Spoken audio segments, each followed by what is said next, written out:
All right. What do we have here? If you run what I have is an MHI, but if you run a Borg Warner with the recirculation valve or the BOV valve built in, the BOV built in, and it does open up and recirculate back into the compressor housing. It is built into the compressor housing.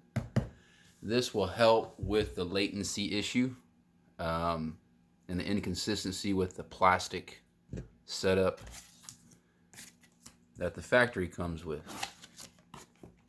So what do they send you? And by the way, I have used B&R products before. B&R stands for Bad News Racing, and I've used their factory LTG throttle body adapter where you can put a boost gauge or you can run methanol in there. And basically it's just an adapter between the intake and the throttle body.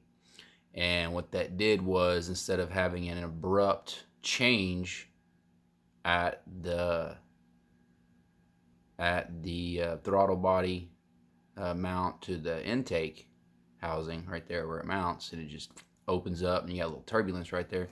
They had a nice machined Venturi, and it worked great for the time I had it, which wasn't very long. I think I had it on there for 3 or 4 weeks before I upgraded to a bigger throttle body. And I went with the one that, I have to look it up, guys. It wasn't the biggest one, because the biggest one was actually larger than the opening to the intake, and to me that's just ignorant. Why would you create a speed bump and turbulence? Bigger is not always better. So anyways, just purchased this from, and sorry guys, I forgot what they call it. It's just a newer BO. What the hell? Really, guys? Man, that's shitty. Alright, guys. See the rust down there on the bottom? Seriously? You cereal as a man bear pig, guys. I'm over here churching you up, and you send me a rusted, oxidized part that I'm supposed to... Alright. So I'm going to polish that up. But you can't be sending that crap out to your other clients, because not everybody has the equipment to do that. But yeah. Other than the oxidation.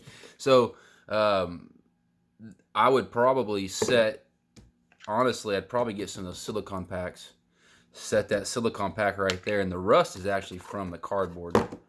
So it's creating moisture there, guys. You might want to go on the shelves and check that out. If y'all are just pulling these from the shelves, you have a storage issue. It's just sitting there, moisture. Anyways, guys, good looking part. I'm excited to use it. Unfortunately, I'm not installing it today, and I'm not installing it this week. I've just got this thing tuned in, and it's working relatively well. So, yeah, really excited. This is the B&R. It's the Borg Warner EFR recirculating valve.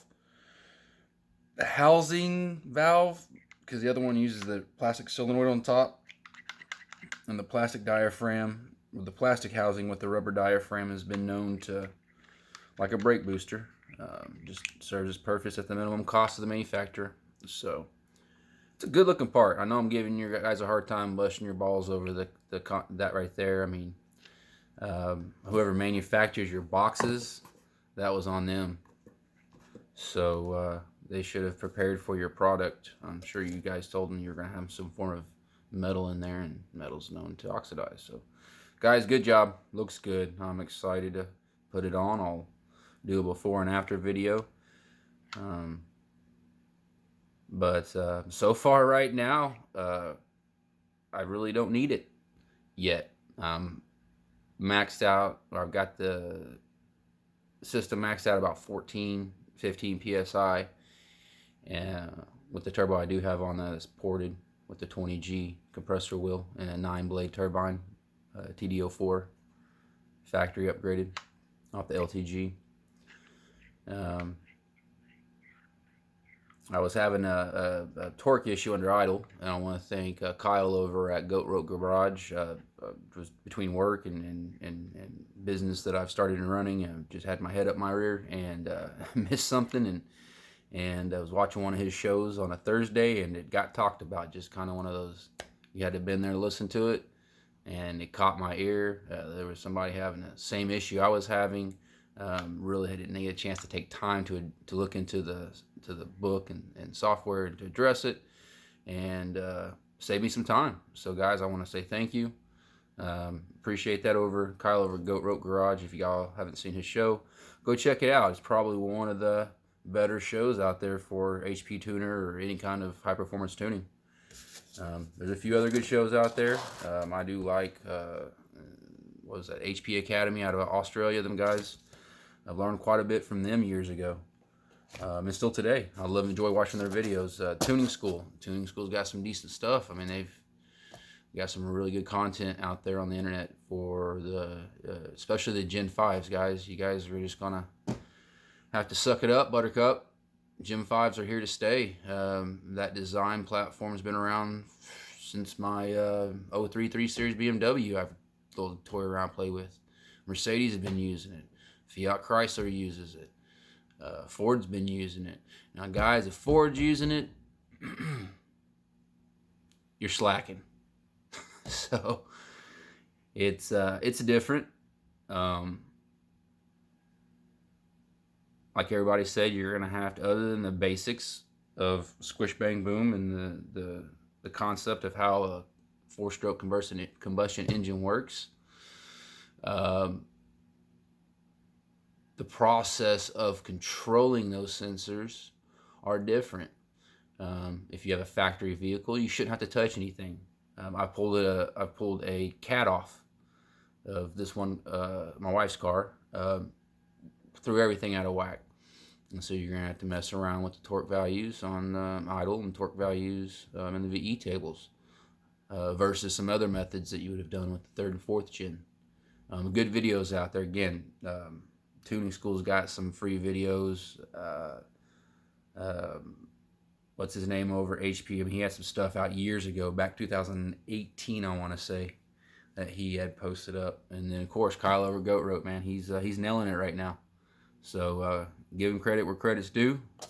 BNR, appreciate the part. Yes, I did pay for this. This is nothing from them. They don't even know me. I just set up an account with them after my second purchase. So this is out of pocket. I believe it was $250, $260. And then, hell, I think they covered shipping. It was here in 3 days. So appreciate it, guys. Y'all have a good day.